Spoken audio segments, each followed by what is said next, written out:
Hi again then guys, and welcome to of course another setup for one of the vehicles from the 1.38 patch, but this time not a circuit tune, not a speed tune either, not even a rally tune. This is one of the rarest builds that we do, drifting.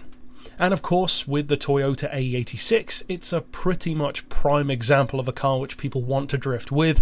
Now, I'm not the biggest of drifters, so I'll say that straight off the bat. I tend to be better at building drift cars than actually using them, which is kind of ironic, but there you go.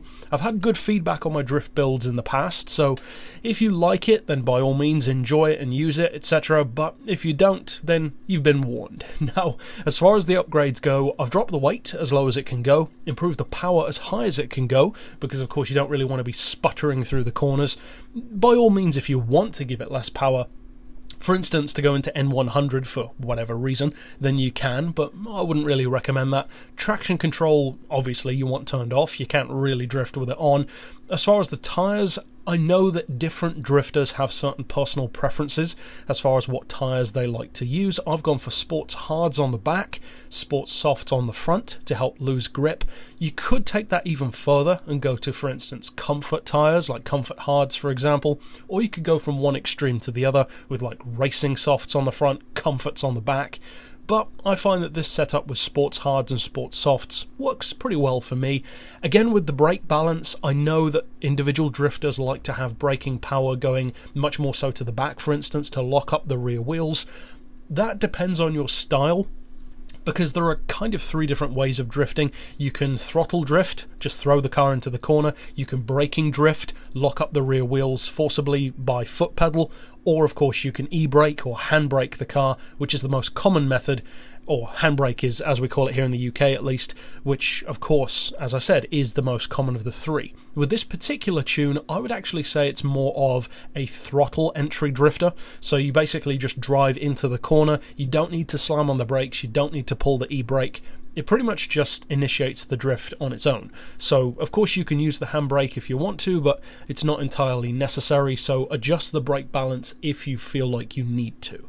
As far as the suspension, we've dropped the ride height as low as it can go. The springs we've got as high as they can go.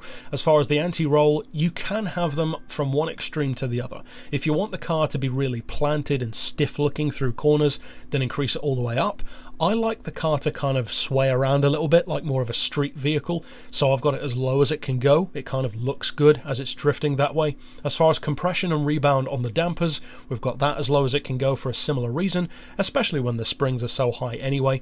For the camber, we've got 3 degrees on the front, none on the back. That really helps to both initiate and much more so control the drifts, and this car can hold sideways action like nobody's business. I know that a lot of drifters like to, of course, use tow. Generally speaking, I would use some, but for this car, it's so drift happy anyway that you don't really need it. Again, if you have that personal preference, then of course apply that and make like a Frankenstein tune between your preferences and what I've done. Nothing wrong with that, of course, but I haven't opted to because the camber does all of the work. Now, as far as the camber goes, you can have it on 3 degrees, for instance, which is what I've done, of course. Or, if you want it to be a little bit less slippery, I would recommend taking it down to 2 degrees instead.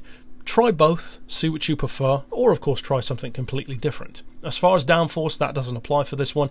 For the diff, I would recommend the highest initial torque and the highest braking, and then the lowest acceleration. That works pretty well for me, again with that throttle initiated drift.